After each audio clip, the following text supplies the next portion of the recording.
This is Unit 2, Lesson 6, titled Ions, and the objective is that students will be able to explain why an atom forms an ion with a particular charge using their understanding of the octet rule and the periodic table.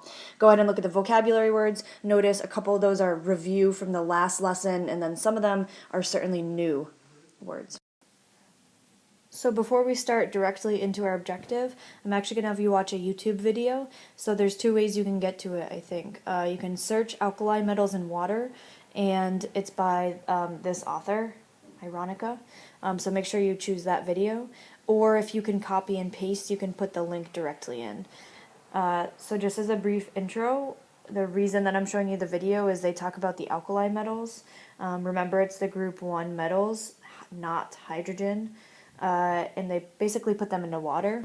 So we've talked about the physical properties and how there's trends within the physical properties on the periodic table. And so this is going to help us to understand that there are also some chemical property patterns on the periodic table.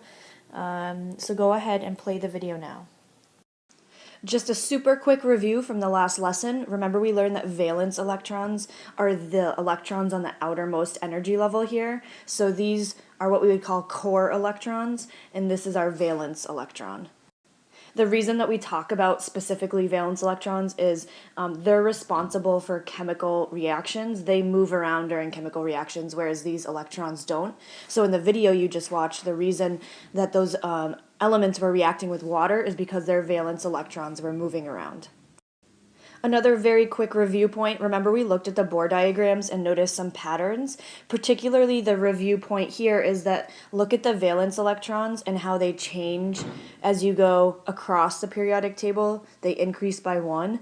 And the more important, arguably, point is that elements within the same group have the same number of valence electrons. So it goes 1, 2, 3, 4, 5, 6, 7, 8.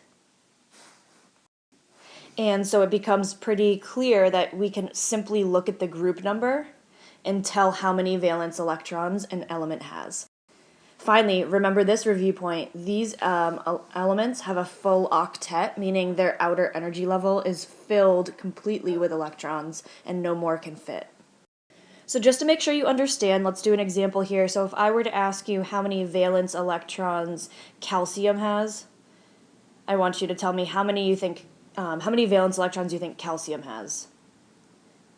All right, and if you said 2 because of that 2 right there, good for you. Another example here, I could ask how many valence electrons does bromine have? And if you said 7, you're correct. If you said 17, you're incorrect. Now stop and think, does that make sense? Does it make sense that bromine would have 17 valence electrons?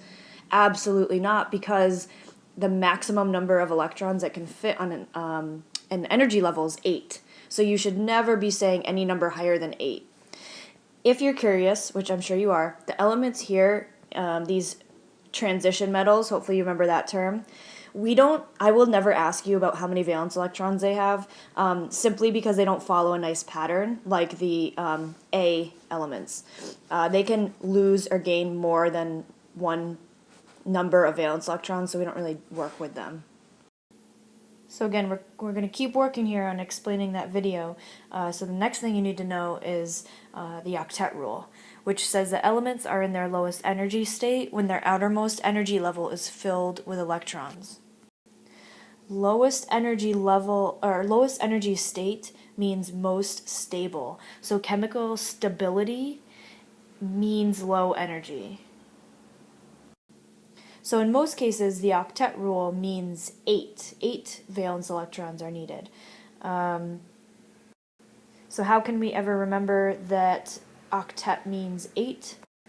Well, first, because octopuses have 8 legs. An octagon has 8 sides. The octomom has 8 kids. And October is the 8th month. What? It's not? That is just so very, very confusing and angering. I don't know why October is the 10th month and not the 8th, just to confuse you. But it doesn't always mean 8. If you look at the elements with 8 valence electrons in group 8A here, okay, you'll notice helium is in the first period, which means it only has one energy level. It only has 2 electrons. So remember, helium is going to have a full octet with only 2 valence electrons, because it still meets the criteria for having its outermost energy level filled with electrons. So the noble gases are the only elements that fulfill the octet rule as they stand on the periodic table. The rest of these guys, they do not follow the octet rule, which means they're super high in energy, very unstable, very reactive, and they actually do not exist in nature as you see them on the periodic table. I know, that must be shocking. I just told you that the periodic table is great, and now I'm telling you that it doesn't actually have these elements existing in real life. But let's learn this next piece about ions, and we'll learn that these elements actually can follow the octet rule. So if you take a look at this atom of lithium, and I know it's lithium because it has 3 protons, I noticed that lithium only has 1 valence electron, and that means it's breaking the octet rule, right? Because it can fit 8 electrons, but it doesn't have 8, so it doesn't have a full outer energy level. So this atom of lithium is very unstable. And what you need to know that means is that means it's very high in energy. And that's not good. Basically, in this world, matter likes, for the most part, being in low energy. You can almost think of things as being lazy. So it's not very happy right now because it doesn't have a full octet. So your job that you need to be able to do is decide how many electrons this atom can gain or lose to get a full octet, because that can happen. They can get rid of electrons, okay? Or they can take electrons in. That's possible. All right, remember the nucleus is never going to change because that force is too strong, but electrons can move around. All right, so you need to decide if it's going to gain or lose electrons. So how do we do this? Well, it's very simple. I just told you it's all about energy. The atom's going to do whatever takes less energy. So you have 2 options here to get a full octet. The first option is to simply get rid of this electron. It could give it to another atom. And then if you look at the inner energy level here, right here, see how the inner energy level is filled with electrons with 2? So if it got rid of that electron, it would have a full octet, which is its goal, to be low in energy. Okay, that's option number 1. Option number 2, let me just get rid of this here. Option number 2 is it could gain electrons. That's its other option. So ask yourself, how many electrons would it have to gain to get a full octet? And you see it has 1, so obviously you know it would need 7 more electrons to come in to get a full octet. So at this point, you ask yourself, what takes less energy? Losing 1 or gaining 7? Okay, this sounds like it takes less energy, so that is what lithium does. On the other hand, let's look at this element, which you should recognize as chlorine because of its 17 protons. And if you take a look, it has 7 valence electrons. 1, 2, 3, 4, 5, 6, 7. So let's play this game again, where we try to figure out, is it going to gain or lose electrons for its full octet? So it could lose all 7, right? It could get rid of all 7 of these. And then underneath, that energy level would be filled up. So it could lose 7 electrons, or, let me just get rid of that. Sorry, it could lose 7, Or the other option is it could fill its octet by gaining an electron here. So you decide which of those sounds easier. And of course you would choose one. It's like if you had to choose, am I going to carry 7 rocks or 1 rock? It takes less energy to move one thing. So chlorine would rather just gain 1 electron. So that's your first skill, is being able to decide if an element should gain or lose electrons for its full octet to be nice and stable. So here's what I want you to do at this point. We're back to the periodic table, and there are some pretty amazing trends on the periodic table. I hope your appreciation for its organization grows and grows as we go over this stuff. So since we know that all elements in group 1A have 1 valence electron, all the elements in this group should gain or lose the same number of valence electrons for their full octet. Along with group 2, 3, because they have the same number of valence electrons, they're going to gain or lose the same amount. So what I want you to do right now, to see if you understand, is to go through all of these groups and see if you can figure out how many electrons they gain or lose to get their full octet.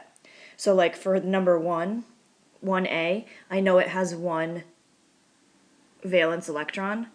So I'm thinking in my head it could either do what? Its 2 options are, it could lose that 1, and then it would have a full octet underneath, or it could gain 7. And we already decided, right, that it's going to do this one because it takes less energy. So I want you to go through and do that for all the different groups up to 8. All right, so go ahead and pause me now and try that, and then you can check your answers. All right, here we go. So I already gave you the answer to group 1A. Group 2 has 2 valence electrons. It is easier to lose those 2 electrons.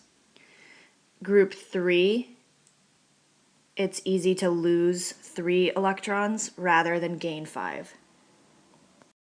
4, I'd be surprised if you didn't have some trouble with that because it has 2 options. It could gain 4 or lose 4. And for now, we're going to say it doesn't do either. It doesn't really have a preference. It does a different thing. So just hold on to that. Number 4 is sort of weird. Number 5, group 5, has 5 valence electrons. It doesn't lose 5. It's easier for it to gain, gain 3 electrons. Okay, so good for you if you decided to switch from there to the gaining. 6, I'll write over here, 6 is going to gain 2 electrons. 7 is going to gain 1 to get 8. And 8, hopefully you were also like, what happens there? It already has 8, so it doesn't gain or lose. They have full octets, so these are the only elements on the periodic table. These noble gases are the only ones on the periodic table that don't want to gain or lose electrons. They don't react with things. That's why we use that word inert to describe their sort of chemical unreactivity. They don't react with things. So we know that this atom has 13 protons, and if you go ahead and count up its electrons, we know it has 13 electrons, and that creates a 0 charge. And we said that that means that atoms are neutral. I'm going to squeeze that word atoms. So by definition, atoms are neutral. Okay, that's what we already know. But we also know now that these atoms don't really exist in nature because they don't have a full octet. So it has 3 valence electrons, and we just learned it's going to lose those 3 rather than gain 5 to get a full octet. All right, so here is the full octet, right, with the 8 electrons. So now what I want to do is count the charges because I don't think it's neutral anymore, right? We still have 13 protons, but after I get rid of these 3 electrons, let's count up and see how many we have. 2, 4, 6, 8, 10. So we have 10 electrons. I don't think that sounds neutral anymore.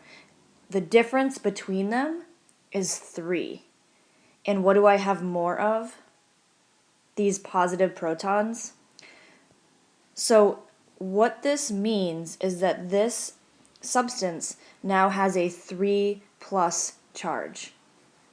Okay, so when an atom gains or loses an electrons, it becomes an ion. So go ahead and write down this definition. We would call this an ion, a charged particle that results from the gain or loss of electrons. So the last thing you need to know is how you write this. So if I ask you, oh, what is the ion for this atom?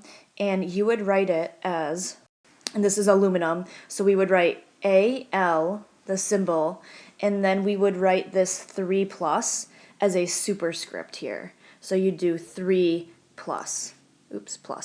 You always do the quantity of the charge first, so you always write the number first, and then whether it's positive or negative there.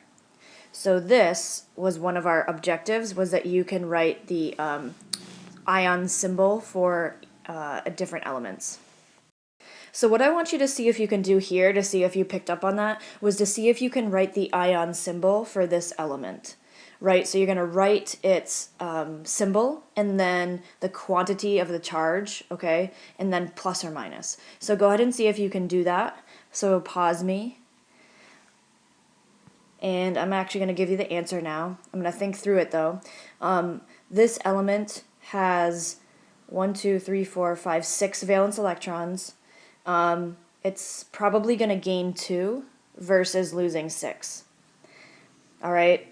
So it has 16 protons, and with the 2 that I've added, it now has 18 electrons because it had 16 and then I gave it 2, right? So the difference between those is 2, and I know it looks like -2, which means that that's why I put that minus there. Okay, so there's 2, what this tells me is there's 2 more electrons than protons.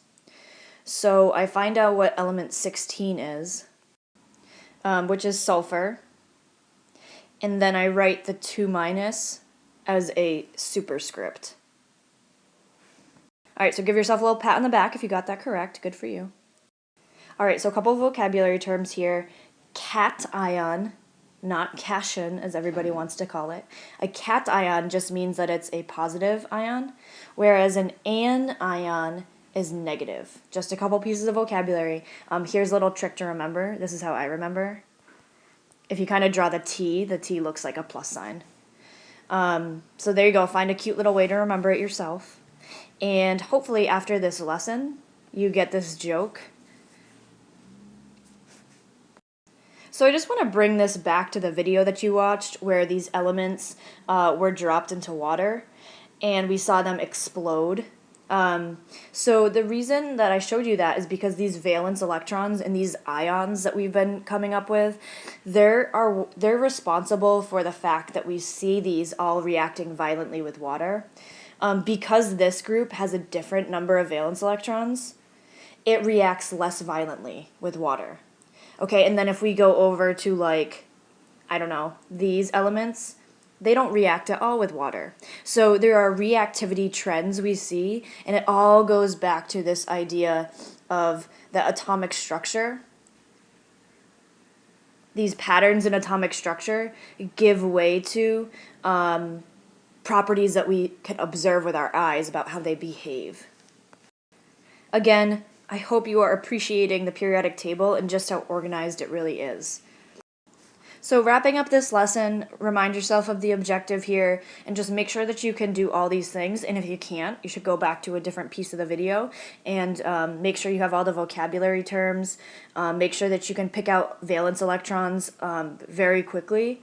Remember we talked about how many electrons they can gain or lose to get their full octet. And then we worked on using that skill in number 3 to figure out number 4. And then this big idea, number 5, that chemical properties are a result of the valence electrons being gained or lost. So again, this idea that atomic structure gives way to behavioral properties.